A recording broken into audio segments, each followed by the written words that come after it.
내 영혼아, 내가 어찌하여 낙심하며 어찌하여 내 속에서 불안해하는가. 너는 하나님께 소망을 두라.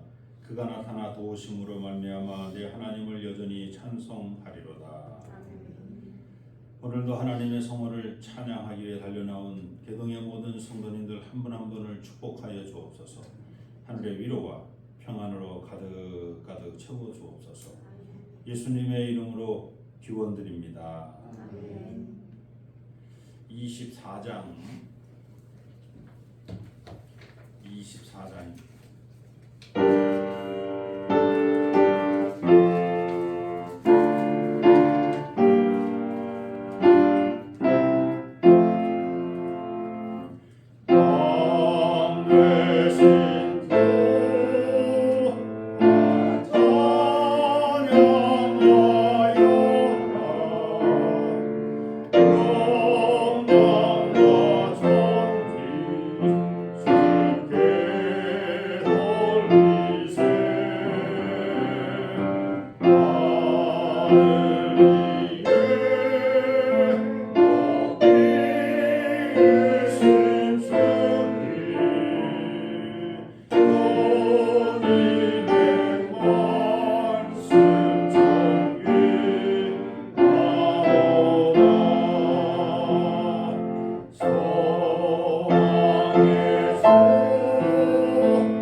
주보에 나와 있는 주의 의복을 함께합니다. 주님, 내 형제이고 우선적인 믿음으로 사는 우리들을 용서하여 주옵소서. 12해 동안 철로증을 앓았던 여인처럼 주님의 걷어만 만져도 고침받는 믿음으로 살게 하옵소서. 성령의 인도하심에 따라 믿음으로 순종하여 하나님의 뜻을 이루며 살게 하옵소서. 그 옛날 에덴 동산에서 아담의 불순종으로 땅이 저주받아 신음하였던 것처럼 오늘도 우리의 욕심으로 지구 생태계가 이르게 바랬습니다. 우리의 끝없는 탐욕과 원의를 용서해 주옵소서. 이제 그리스도인 우리가 앞장서서 지구 환경을 지키는 지킴이가 되게 하옵소서. 예수 그리스도의 이름으로 기도드립니다. 아멘. 하나님께서 우리에게 주시는 용서의 말씀입니다. 환난 날에 나를 부르라. 내가 너를 건지리니 네가 나를 영화롭게 하리로다.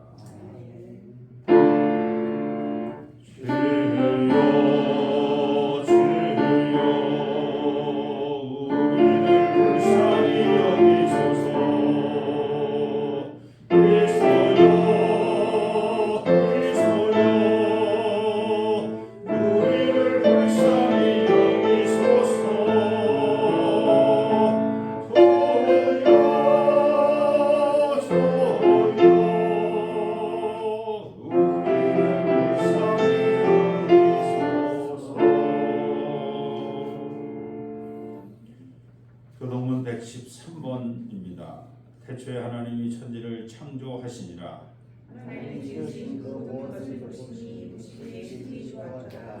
하늘이 하나님의 영광을 선포하고 땅과 거기에 충만한 것과 세계와 그 가운데 사는 자들은 다 여호와의 것이로다. 피조물이 고대하는 바는 하나님의 아들들이 나타나는 것이니 그 바라는 것은 피조물도 썩어짐의 종로로 단 데서 해방되어 하나님의 천지의 영광의 자유에 이르는 것이니라. 피조물이 다 이제까지 함께 탄식하며 함께 고통을 겪는 것을 우리가 아느니라. 그뿐 아니라 또한 우리 곧 성령의 처음 믿는 은혜를 받은 우리까지도 속으로 탄식하여 양자될 것 곧 우리 몸의 성령을 기다리느니라. 내가 그가 모든 곳에서 해대를 보고 사람도 없을 것이니 이는 우리 바다를 덮음같이 여호와를 아는 지식이 세상에 충만할 것입니다. 아멘. 사도 신경으로 신앙 고백하십니다. 전능하사 천지를 만드신 하나님 아버지를 내가 믿사오며 그 외아들 우리 주 예수 그리스도를 믿사오니 이는 성령으로 잉태하사 동정녀 마리아에게 일하시고 본디오 빌라도에게 고난을 받으사 십자가에 못 박혀 죽으시고 장사한 지 사흘 만에 죽은 자 가운데서 다시 살아나시며 하늘에 오르사 전능하신 하나님의 은혜가 되시사 저리로서 성도와 성도의 심판을 받으시라. 성령을 믿사오며 거룩한 공의와 순도가 서로 교통하는 것과 죄를 사하여 주시는 것과 온갖 사는 것과 영원히 사는 것을 믿사옵나이다. 아멘.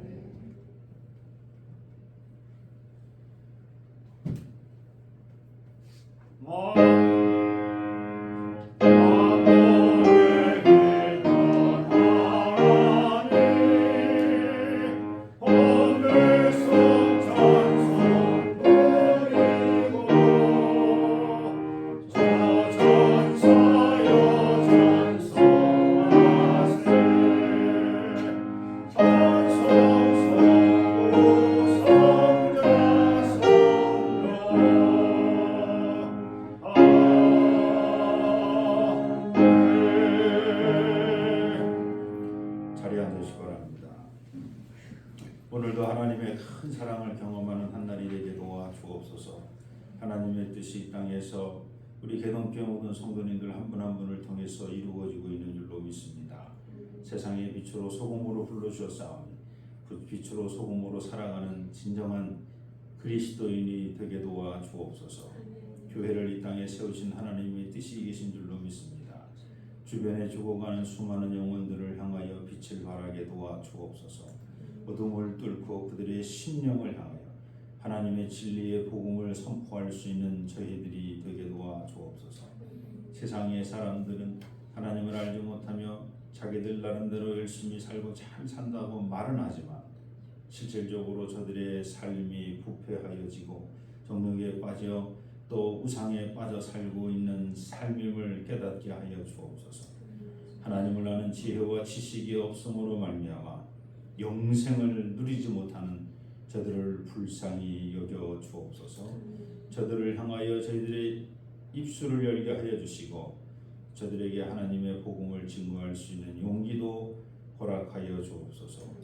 개동교회를 이 땅에 세우신 하나님, 진정으로 하나님께 영광 찬양 돌리는 당신의 사랑하는 모든 백성들 한마음 한뜻으로 이 교회를 잘 지키게 도와 주옵소서. 기간 세워서 또 헌신하고 봉사하는 당신의 사랑하는 모든 종들에게 격려하여 주옵소서. 힘들지 않도록 성령 충만케 하여 주시고 돕는 일꾼들을 보내 주옵소서.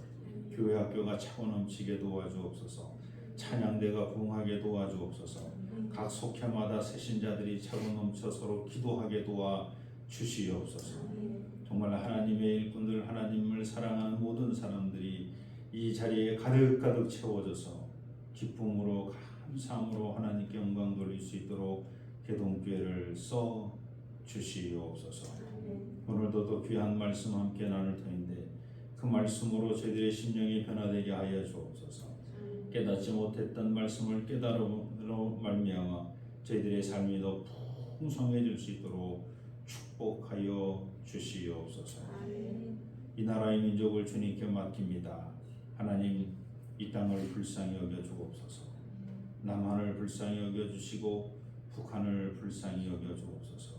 이 민족을 긍휼히 여겨 주시옵소서. 이 땅에서 온 세상에 평화가 선포되어지는 평화의 나라가 이 한반도에서 선포되게 도와 주옵소서.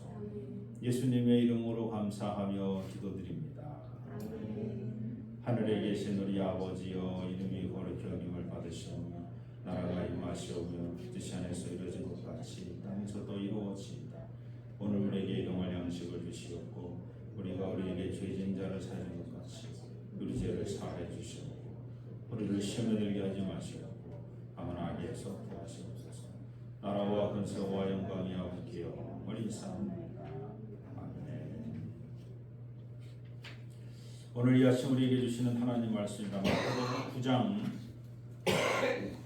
9절로 13절. 마태복음 9장 9절로 13절입니다.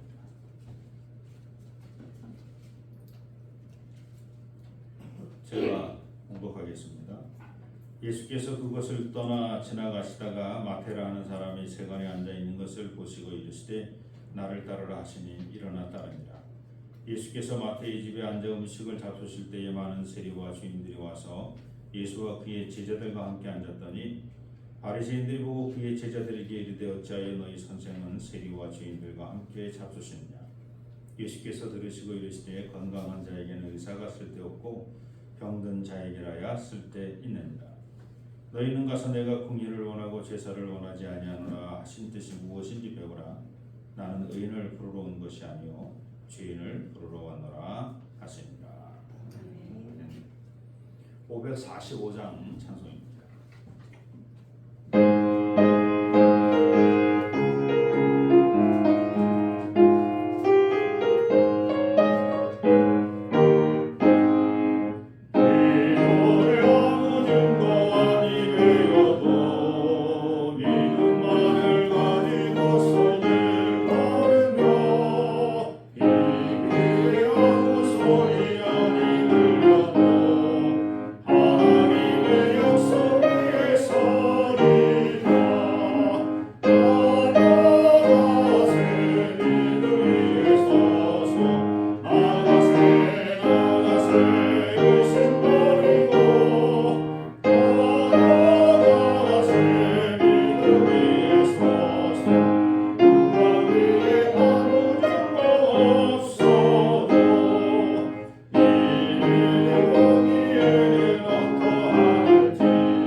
할렐루야. 옆 사람과 인사하십시오. 잘 오셨습니다. 잘 오셨습니다. 윌리엄 윌버포스는 1780년 21세 영국 하원에 당선되면서 그때부터 노예 폐지 운동을 주창합니다. 그리고 드디어 1833년 7월 26일 영국 의회에서 영국 제국 전체 내에서 노예들을 1년 안에 해방시킨다 법을 통과시키고, 그리고는 1838년 드디어 영국 제국 안에는 모든 노예들은 해방이 됩니다. 1845년 7월 18일 프랑스 위에는 프랑스 본토 내에 있는 노예제를 폐지하는 메카우법을 통과시켰고 1848년 4월 7일 노예제 폐지 법령을 프랑스령 전체에 공고합니다. 그리고 그동안에 자기들이 잡아왔던 노예들을 가봉이라고 하는 국가에 또 이렇게 다 정착시킬 수 있도록 배려를 합니다. 1861년 8월 30일 남북전쟁 당시에 존 C. 프리몬트라고 하는 서부 방면군 소장, 그러니까 북군 출신, 북군의 그 당시 대통령은 에브라함 링컨이었는데 이 프리몬트 장군이 그 남부군 지역을 점령하면서 남부군의 모든 재산을 다 몰수합니다. 그 남부군 안에 있던 재산 중에 누가 있었냐면 노예들이 있었잖아요. 노예도 다 재산이었습니다. 그러니까 다 몰수를 하면서 노예들은 자유, 노예 해방을 선언합니다. 이 프리몬트 장군이 그 소식을 듣고 에브라함 링컨이 막 화를 냅니다. 어떻게? 이 노예 해방 문제는 천천히 해야 되는데 지금 네가 거기서 일방적으로. 그러니까 사실은 다른 재산은 부동산이니까 이렇게 들고 어디 도망가지 않으니까 이렇게 잡을 수 있지만 노예는 어떻게 보호할 수가 없으니까 자유롭게 어디를 가든지 가라 이렇게 선언하는 건데 에브라함 링컨 입장에서는 아주 당황했어요. 그래서 1862년 그 본인 이름으로 노예 해방 선언문을 작성하기 전까지 이 프리몬트 장군을 경지를 시킵니다. 파면은 아니고 직무정지를 시켜버립니다.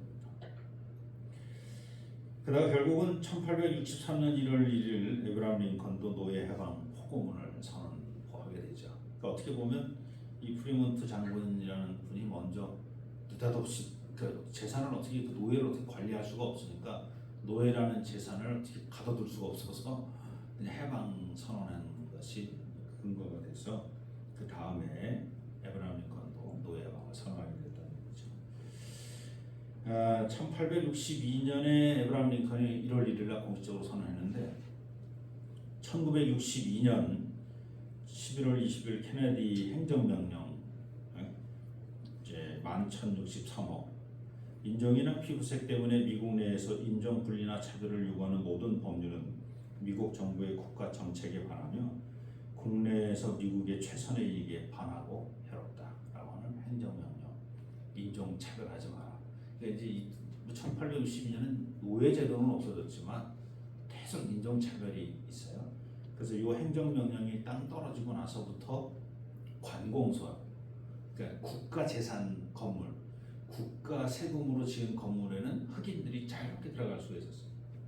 이전에는 흑인이 들어갈 수 있는 건물이 있고 흑인이 들어갈 수가 없는 건물이 따로.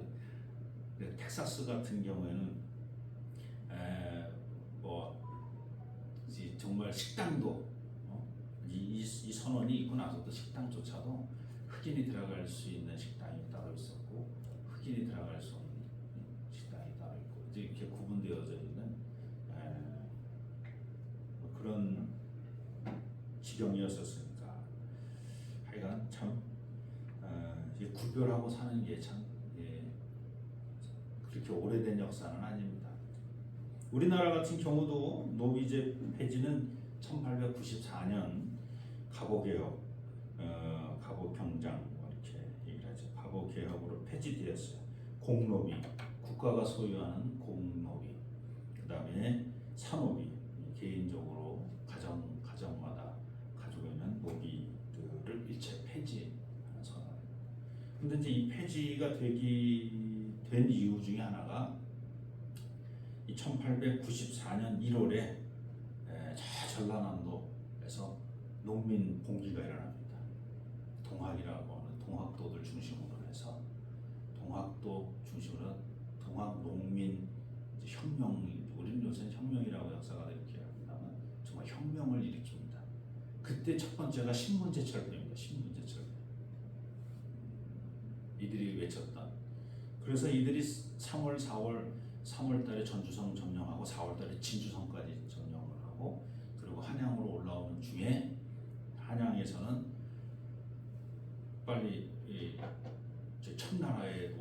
지원군을 요청하고 또 청나라가 들어온 군대가 들어오는데 일본은 요청도 안 했는데 지그들끼리 알아서 들어오고 그러니까 동학 농민 입장에서는 우리의 요구를 좀 받아줬으면 왕이 요구를 받아줬으면 좋겠는데 지금 외국 군대가 들어와 버리니까 우리나라에 이건 또 아니다 그래가지고 자진해산을 합니다.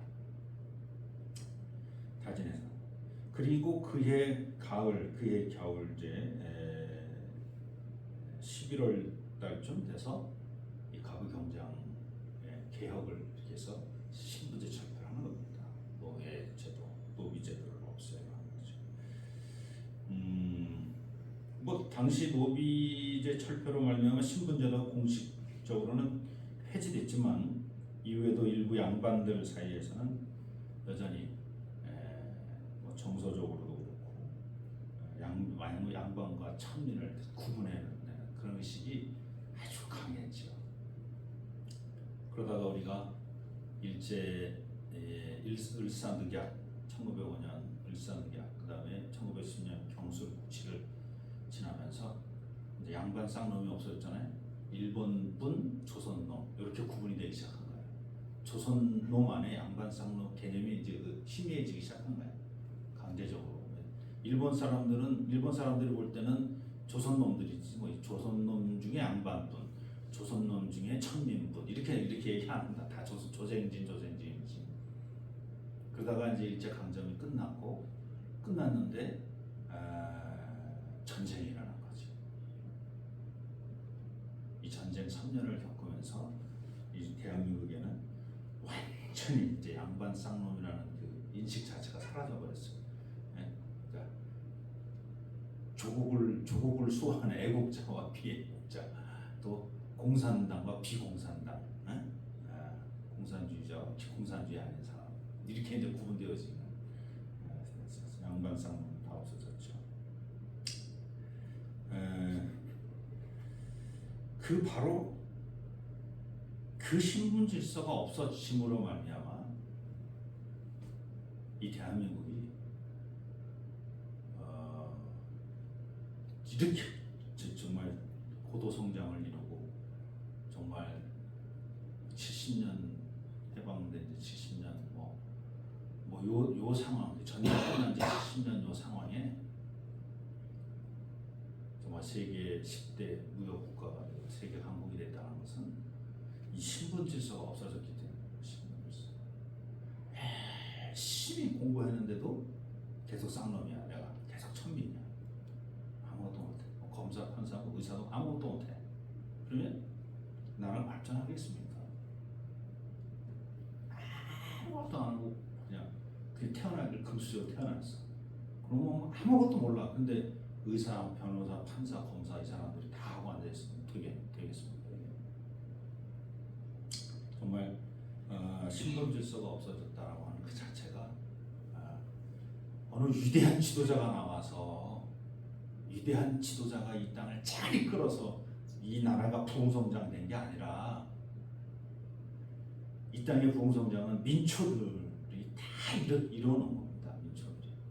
민초들에게 신분 질서를 없어진 상태에서 민초들이 다 일어나서 그 민초들이 이 땅을 이렇게 부흥하게 만든 거지.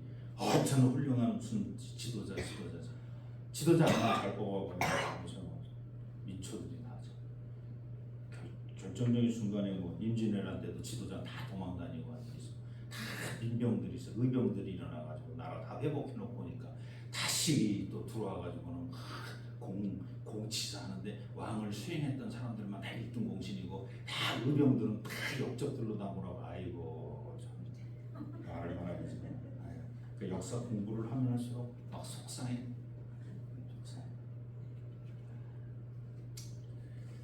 노예 제도는 없어져야 합니다. 주인과 종의 개념도 사라져야 합니다. 힘 있는 사람의 갑질도 없어져야 합니다. 현대는 서로 동등한 관계에서 계약으로 맺어진 협력의 시대입니다. 권력, 재력 등 힘으로 누르며 끌고 가거나 또는 그 힘에 끌려다니는 그런 시대가 아닙니다. 남녀노소, 빈부귀천 불문하고 상호 존중하는 평등의 시대입니다. 그런데 이 시대를 하나님은 이미 3500년 전 출애굽하던 이스라엘 백성들을 통해서 이루시기를 원하셨습니다. 신분 질서의 폐지를 하나님은 강력하게 요청합니다. 하나님이 요청합니다. 내가 원하는 땅은 신분 질서가 있는 땅이 아니었다. 내가 창조한 땅은 모든 피조물 평등한 땅, 모든 백성, 모든 사람이 평등한 땅이었다. 그래서 아예 처음서부터 노예였던 사람들, 노예 안에 무슨 신분지, 노예 양반이 따로 있고 노예 귀족이 따로 있고 노예 할아버지가 따로 있고 노예 아들이 따로 있고 노예 돈 많은 사람이 따로 있고 노예 다 노예야. 암만 뭐 어쨌든 다 노예. 똑같은 신분, 똑같은 평등한 사람들을 끄집어내서 나를 섬기며 하나님 나라, 평등한 나라, 신분 질서 없는 그 하나님 나라를 만들어라 하는 것이 하나님의 뜻이었죠. 출애굽 전 이스라엘 백성들은 노예였고 그들의 주인은 애굽 왕이었습니다. 그때 하나님은 모세를 보내서 그들에게 너희는 애굽 왕의 노예가 아니라 내 백성이다 라고 모세를 통해 선언하게 합니다. 내 백성이라는 의미 세 가지 뜻이 있어요. 첫째는 이스라엘 백성은 애굽 왕의 노예가 아니다. 둘째는 나 여호와 하나님의 노예도 아니다. 여러분 아십니까? 우리가 지금 하나님을 믿어도 우리가 하나님을 노예로 믿고 있는 게 아닙니다. 믿어! 그러니까 내 노예니까 할 수 없이 믿어드리죠. 이러고 믿고 있는 게 아니라는 겁니다. 애굽 왕의 노예도 아니고 하나님의 노예, 나 여호와 하나님의 노예도 아니고 너희는 내 백성이다. 내 백성이 왜 내 백성이냐면 나는 너희 조상 아브라함과 약속했던 너희는 그 약속의 후손의 내 백성이다. 그 약속이라는 말을 계약이라고 하는 말이죠. 그렇습니다. 하나님은 모세로 하여금 나의 노예를 끌고 애굽을 탈출하라고 말씀하신 것이 아니었습니다. 내 백성을 이끌고 애굽을 탈출하라고 말씀하신 것입니다. 제발 사람과 사람 사이에 신분 질서를 두지 말라고 선언한 것입니다. 그 사람이 나그네이든지 과부이든지 고아이든지 장애인든지 그가 어떤 모습을 가진 약자라도 그에게 차별을 두지 말라는 것입니다. 네가 누구보다도 더 힘이 있다고 하더라도 그 힘 있는 것으로 다른 사람을 차별하지 말라는 겁니다. 하나님은 현실적인 출애굽이 이루어지기 이전부터 이스라엘 백성을 내 백성으로 여기며 노예로 여기지 않으셨습니다. 실질적인 출애굽 이전부터 이스라엘 백성은 모세를 통해 여호와 하나님의 이름을 전해듣는 순간 이미 그들 마음으로는 심리적인 해방이 이루어진 겁니다. 이미 이제 교육이 시작된 거야. 이념 교육인데 어떤 이념이냐면 우리는 노예가 아니다. 출애굽하기 전서부터 10가지 재앙이 진행 중이어서 아직은 몸은 애굽의 노예 신분이었지만 마음은 이미 믿음의 조상 아브라함의 자손이요 하나님의 백성으로 패러다임 시프트 되고 있었다. 이스라엘 백성들의 마음. 우리가 노예가 아니었나 봐. 뭐 이런 의식이 먼저 들어갔고 그 의식이 팍 하고 터졌을 때 출애굽에 나왔다는. 그러므로 모세를 통해 하나님께 선포하신 내 백성이라는 표현은 이스라엘 백성들을 향한 하나님의 공률하심과 자비하심의 궁극적인 표현입니다. 또한 출애굽하는 과정에서 이스라엘 백성들이 힘을 쓰거나 전략과 전술을 사용하여 노력한 것은 아무것도 없었습니다. 그들은 그저 하나님이 보내신 종 모세가 인도하는 대로 따랐을 뿐입니다.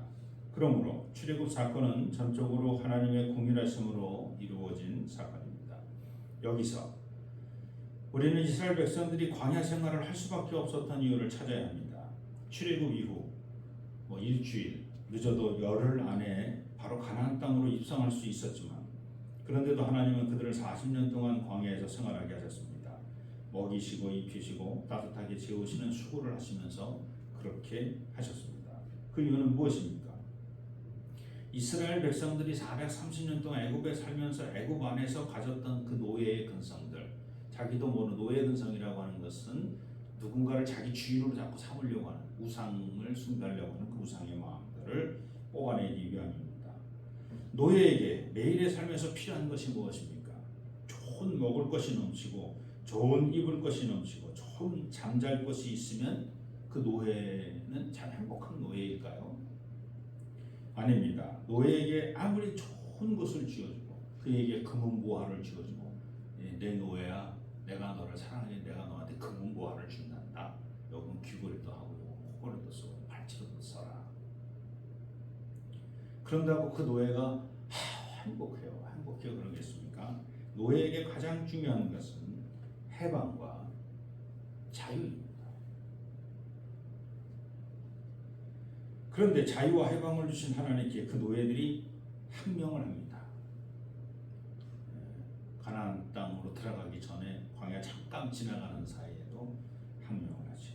들어가라 그럼 들어가면 되는데 들어가서 보니까 우리는 그들의 메뚜기에 불과하더라. 하나님 우리를 죽이시려고 우리를 이쪽으로 인도해 내신 것이다 하면서 원망하죠. 해방과 자유를 주신 하나님께 매일 감사와 찬양을 드리지 못하고 매일 원망과 불평을 합니다. 그것도 여전히 먹을 것, 입을 것, 잠잘 것이 불확실하다는 이유 때문이었습니다. 안전하게 등 따숩고 배부르게 해달라는 것이 그 이스라엘 백성, 광야의 백성들의 요청이었습니다. 자유와 해방을 줬으면 그러나 나머지 자기들 알아서 하든지 자유와 해방을 주신 하나님께 감사하고 그리고 자기들이 들고 온 게 얼마나 많은데 뭐 양떼, 소떼 다 들고 왔죠. 그 다음에 뭐 은금패물 다 들고 왔는데 그러면 뭐 옆에서 연날하고 무역해서 주고받고 사고 팔고 하면서 땅도 사고 뭐도 하고 그러면서 잘 어떻게 정착할 생각을 할 생각 안 하고 계속 엉망말이죠. 그런 어리석은 백성들을 향해 하나님은 모세를 통해 먼저 너희는 이제 애굽 왕의 노예가 아니라고 가르칩니다. 그리고 나의 노예도 아니라고 말씀하신 것입니다. 너희는 내가 선택하였고 그 선택을 믿음으로 받아들인 아브라함의 후손으로 나와 계약한 계약 백성이라는 것입니다. 노예와 계약 백성은 전적으로 다른 개념입니다. 그렇습니다. 이스라엘 백성들이 광야에서 만왕의 왕이신 하나님으로부터 십계명을 받은 사건은 엄청난 사건입니다. 이날은 주인이 바뀌는 날이 아닙니다. 이날은 이스라엘 백성이 하나님의 노예가 되는 날이 아닙니다. 이날은 이스라엘 백성이 하나님과 계약을 맺은 날입니다. 참으로 축복된 날입니다. 그리고 하나님의 공의하심이 선포된 날입니다. 하나님과 계약한 말씀을 잘 지켜 행하면 복을 받고 하나님께서 주신 말씀을 지키지 않으면 벌을 받는다는 계약의 날입니다. 광야의 백성들은 하나님의 노예가 아닙니다. 자유인으로 하나님과 계약을 맺은 계약 백성입니다. 그런데 그들은 끊임없이 노예로 돌아가기를 원했습니다. 노예의 근성을 버리지 못한 것입니다. 그래서 그날 이후 하나님은 모세를 통해 노예가 아닌 자유롭고 해방된 사람으로 하나님과 관계 맺는 법을 가르쳐 줍니다. 바로 하나님께 제사, 즉 예배드리는 법입니다. 모세가 백성에게 가르쳐준 제사법은 노예가 주인에게 모든 것을 드리는 그런 제사법이 아닙니다. 모든 것을 드리는 건 자기 아들을 드리고 자기 자신을 다 드리는 그런 인신 공양, 인신 그런 법이 아닙니다. 계약 백성이 하나님과 계약한 대로 드리는 제사법입니다. 예를 들면 노예들처럼 자기들이 생산하고 노력하여 얻은 재물을 노예들이 생산하고 얻은 재물은 누구 거예요? 다 주인 거죠. 그게 제사예요. 노예와 주인과의 관계예요. 근데 계약 백성은 하나님과 관계에서 어떤 계약을 했어요? 너희 물질 중 10분의 1을 걷어서 그 10분의 1만 내게 주라. 그리고 그것은 내 것이니 내가 원하는 곳에 써라. 내가 원하는 것은 레위 사람을 위해서 지분이 없잖아. 레위 사람은 땅도 없고 지분이 없으니까 그들에게 나눠주고 나그네와 고아와 과부들 힘없는 사람들 그들을 위해서 그 11조를 써라.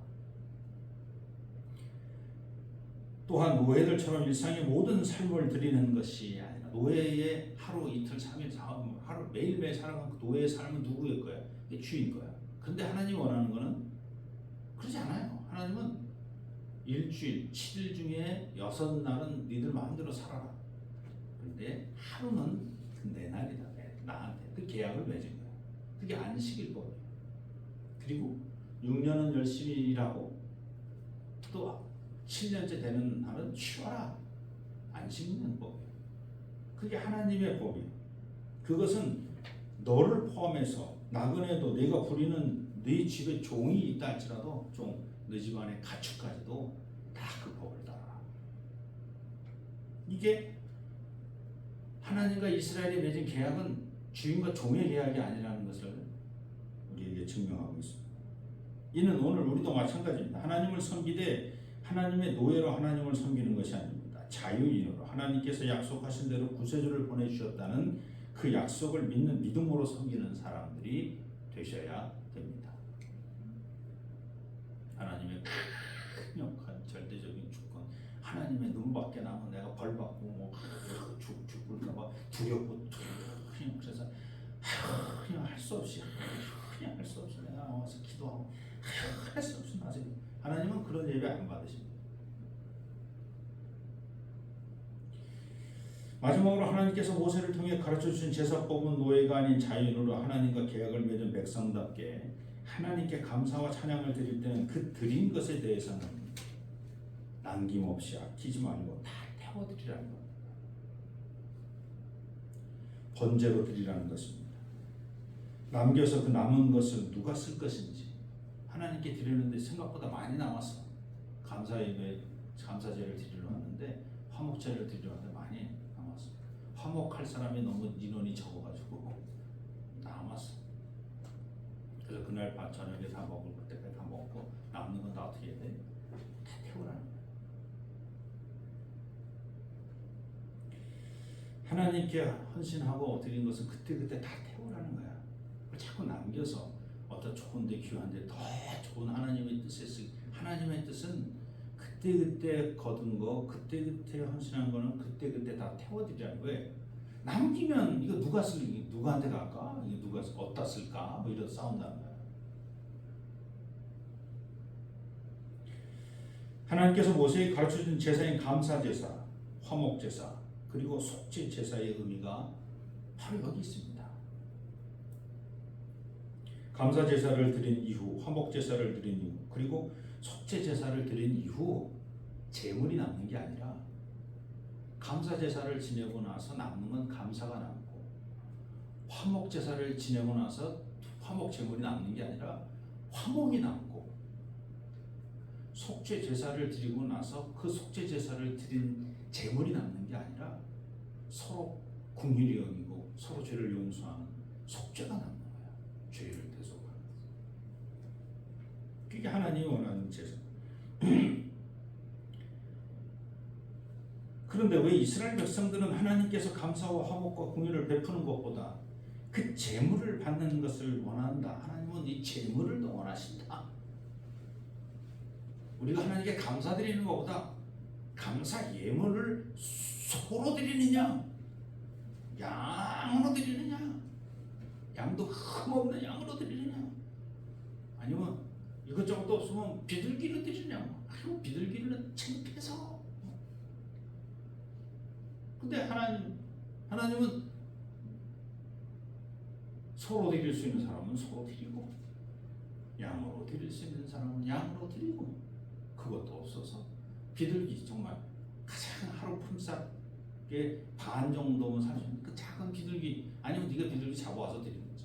그 비둘기 한 마리 드리는 것도 소 한 마리 드리는 것과 똑같이 하나님 받으신다고 그랬지.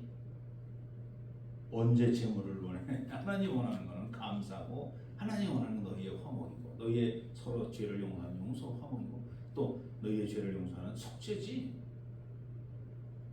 언제 내가 제물을 원했냐. 근데 이스라엘 백성은 그렇게 왜곡하며 살아갔어요. 왜? 오늘 본문 9장 13절, 오직 하면 예수님이 이런 말씀하셨겠어요.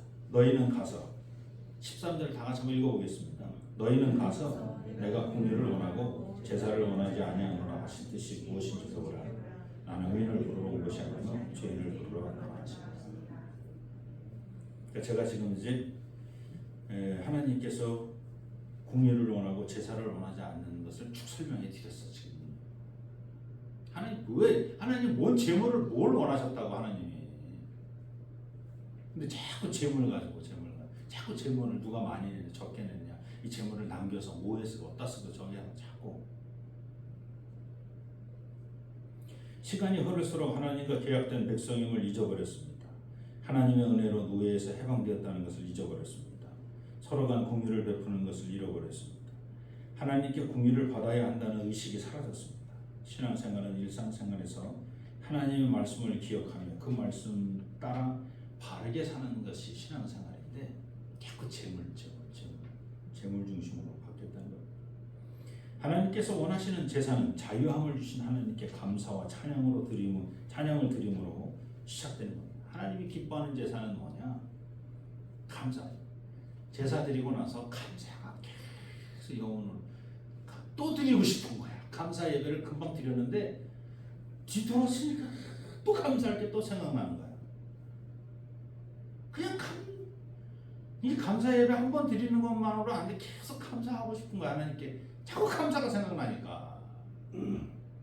감사 드리고 감사 제물이 생각나는 게 아니라 감사할 게 자꾸 생각나는 거야. 하나님께 감사 예배를 드리고 나서 하나님께 화목 제물을 드리고 나서는 내가 이웃하고 다퉜으면 다투고 그 다툰 거를 화해해야 돼. 그럼 화목 제사를 드려야 돼. 그 화목 제물을 뭘로 갖다 드려서 화목 제물을 그게 아니라 화목 제사 지내고 나서는 화해가 된 거야.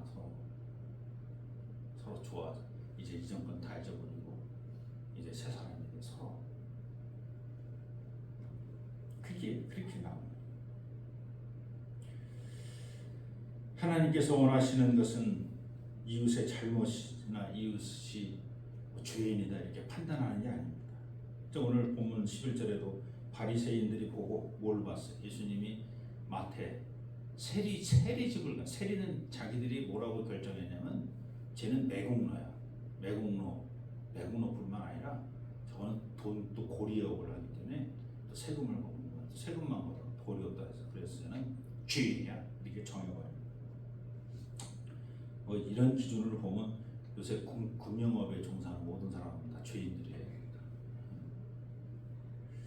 바리새인들이 보고 그 제자들에게 이르되 어찌하여 너희 선생은 세리와 죄인들과 함께 잡수시냐. 하나님께서 기뻐하시는 예배는 우리의 죄를 용서하기 이 땅에 독생자를 보내주신 큰 공의를 베풀어 주신 하나님께 신령과 진정으로 믿는 그 믿음을 드리는 것입니다. 오늘 저와 여러분도 하나님이 기뻐하는 예배를 드리는 하나님의 노예가 아니라 하나님의 백성들이 되기를 진심으로 부탁을 드립니다. 여러분의 신령과 진정, 여러분의 자발적인 마음으로 하나님께 감사와 그리고 형제를 용서하는 그 공유를 베푸는 저와 여러분이 되었으면 좋겠습니다. 기도합니다. 하나님 고맙습니다. 하나님 감사합니다. 하나님이 기뻐하시는 제사는 제물이 아니라 긍휼, 사랑, 용서, 자비 그 모든 것이었음을 깨닫게 해 주셔서 감사합니다. 예수님의 이름으로 기도드립니다. 여러분 나눠드린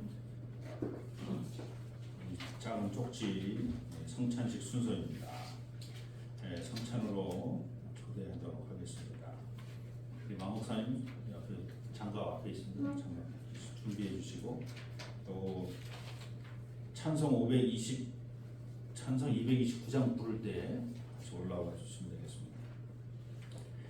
그리스도의 부활의 기쁜 소식을 듣고 절망과 사망에서 벗어나 영원한 생명의 대열에 서 있는 믿음의 성도를 이 거룩한 식탁에 초대합니다. 이전에 죄된 것을 다 떨쳐버리고 기쁨과 소망으로 이 성찬에 참여하시기 바랍니다. 영원한 생명의 은혜이신 하나님 감사와 기쁨으로 주님 앞으로 나아갑니다. 주님께서 자신의 몸을 내어주시던 밤 떡을 손에 드시고 감사 기도를 드시며 떼어 제자들에게 주여 말씀하셨습니다. 받아 먹으라. 이는 너희를 위하여 주는 나의 몸이니 먹을 때마다 나를 기억하여라. 후에 주님께서는 잔을 드시고 감사 기도를 드리신 후에 제자들에게 주시며 말씀하셨습니다. 이 잔을 마시라. 이는 죄 사함을 얻게 하려고 많은 사람을 위해 흘린 새 언약의 피니 이를 행할 때마다 나를 기념하여라. 거룩하신 하나님, 초대교회 시절 세상에 보내졌던 성령을 지금 다시 보내주시어 이 식탁을 성별하여 주옵소서.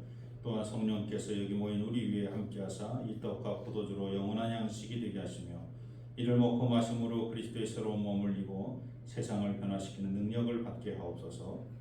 주님 어서 오셔서 이를 이루어 주옵소서.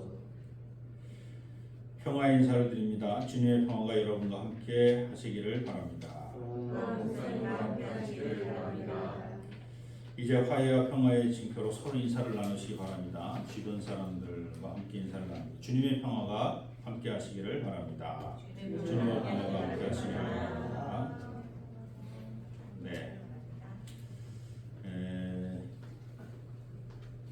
주님의 평화가 함께 하시기를 바랍니다. 그래서 제가 먼저 떡을 나누겠습니다. 자, 올라오고 보시죠.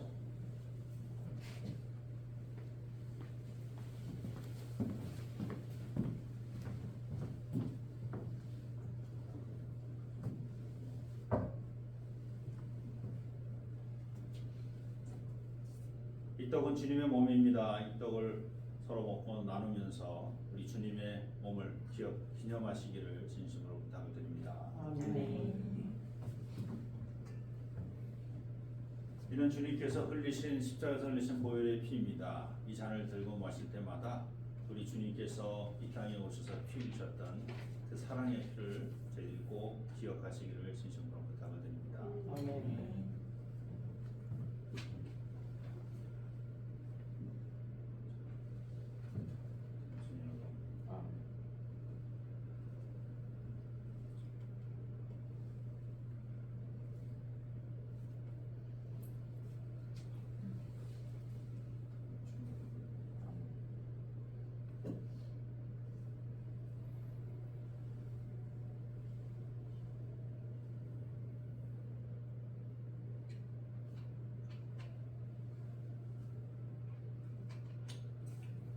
여러분 찬송 229장 우리 함께 부르시면서 한 사람 나오시기 바랍니다. 그래서 받으시고 들어가시고 안주해 주시죠.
이는 주님의 피입니다.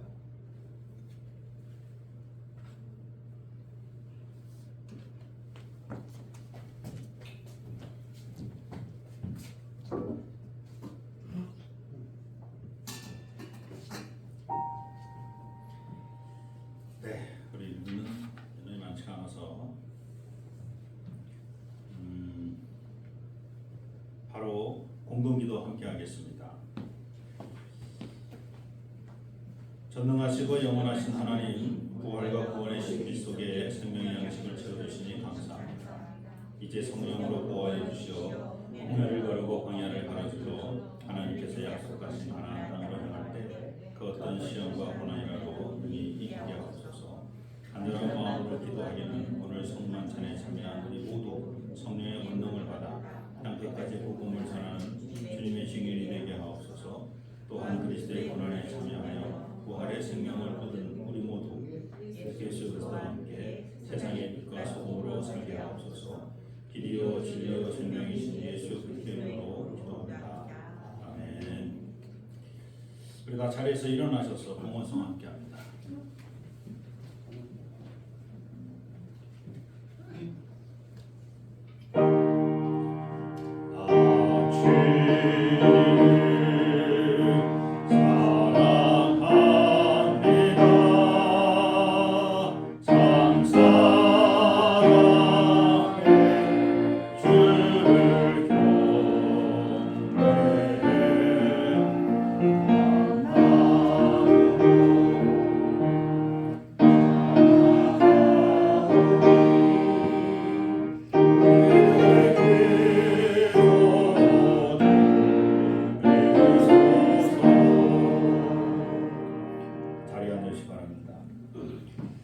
하나님 고맙습니다. 하나님 감사합니다. 지난 3년 코로나 동안 저희들이 행하지 못했던 성찬 예식을 오늘 저희들이 예배 중에 함께 드리게 허락해 주셔서 감사합니다. 주님의 몸과 또 그 피를 함께 먹고 마시면서 주님의 삶을 살아가는 저희들이 되게 하여 주시옵소서. 오늘도 저희들 빈손으로 나오지 아니하고 귀한 예물을 주 앞에 드립니다. 바친 손길을 축복하여 주옵소서. 만배로 갚아주시고 이 예물 쓰여지는 곳 하나님 보시기 아름답고 귀한 것에 잘 사용될 수 있도록 하나님 친히 역사하여 주옵소서. 예수님의 이름으로 감사하며 기도드립니다. 교회 소식 알려드립니다. 오늘 예배에 참여하신 모든 분을 우리 주 예수 그리스도의 이름으로 환영합니다. 주변에 있는 이단들을 주의하시고 조심하시기 바랍니다. 두 번째 다 같이 한번 읽습니다. 나는 성령님의 권능을 받아 가족과 일 그리고 땅 끝에 사는 사람에게 복음을 전하겠습니다. 아멘. 네. 지난주 기획위원회에서 6월 말 끝나 7월 첫째 주나 둘째 주 임원회를 해야 되는데 그 임원회는 그냥 저희가 취소하도록 그렇게 했습니다. 그래서 그냥 당회 때 여러분 다 보고받고 당회 때 관리하는 걸로 이렇게 하겠습니다. 기간별 원래회 오늘 기간별 원래가 있습니다. 또 6월 연합속회는 셋째 주로 모입니다. 왜냐하면 저희가 당회 때 같이 청년부 헌신 예배를 1년에 2번 드리기로 했는데 6월 마지막 제주와 12월 마지막 제주가 청년부 헌신 예배입니다. 그래서 6월 마지막 제주가 연합속회가 아니라 6월에는 셋째 주가 연합속회고 넷째 주는 청년부 헌신 예배로 이렇게 하도록 하겠습니다. 교사 강습회 여름 성경 교사 강습회 여러분 우리 교회가 성경학교를 하든지 안 하든지 그게 중요한 게 아니라 일단은 참여는 꼭 하십시오. 와서 어떻게 돌아가는지는 보고 오셔야 됩니다. 보시고 또 교회학교 행사를 진행하시려면 행사 일정을 미리 청년부까지 행사 일정을 미리 좀 확정해 주시면 그 일정에 맞춰서 여러분을 또 돕고 같이 진행하도록 하겠습니다. 남성교회 종로저방 6월 정교원례에 돌아오는 화요일날 공정교회에서 있습니다. 그리고 북한하고 강연합 기도회가 돌아오는 목요일 도남교회에서 있습니다. 그래서 가까운 데서 할 때는 여러분들도 좀 개별적으로 좀 참여하셔서 같이 기도하셨으면 좋겠습니다. 나머지는 여러분 살펴보시고 6월 22일, 23일날 청성교도소 윤문이 있는데 저희가 빵을 500개를 준비해서 가야 됩니다. 요새 빵값들이 올라가지고 좀 아주 경매를 싸게 하는데도 1,500원 또 1,800원 정도 이렇게 요새 들어간다고 하나봐요. 그래서 여러분들이 좀 십시일반으로 조금씩 협력할 수 있는 분들이 있으면 협력해 주셔서 50개, 100개 뭐 이렇게 해서 500개를 만들어서 저희가 직접 가든지 다 같이 가시면 좋은데 같이 가기 어려우면 여러분이 같이 와서 가는 사람들 편에 돌려서 위문할 수 있도록 그렇게 좀 협력해 주셨으면 좋겠습니다. 네, 또 다른 광고는 살펴보시겠습니다. 우리 다 자리에서 일어나셔서 마지막 찬송 무주하겠습니다.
길이요 진리요 생명 되시며 우리 삶의 주인 되시는 우리 주 예수 그리스도의 은혜와 독생 성자를 이 땅에 보내시며 우리 모든 죄를 사해 주시는 아버지 하나님의 극진하신 사랑하심과 성령님의 내재하시고 위로 교통 충만하심이 하나님은 재물을 원하시지 아니하고 긍휼을 원하심을 깨닫고 세상에 하나님의 공의를 증거하고 전파하기로 작정하는 우리 개동의 모든 성도님들 머리머리 위에 저들의 가정과 삶의 터전과 자녀손들 머리머리 위에 교회가 세워져 있는 이 지역과 이 지역에 더불어 함께 사는 모든 지역의 주민들 또 이 지역을 순례하는 순례자들 머리머리 위에 또한 이 나라와 이 민족과 역사 위에 이제부터 영원토록 함께하여 주시기를 간절히 축원하옵나이다.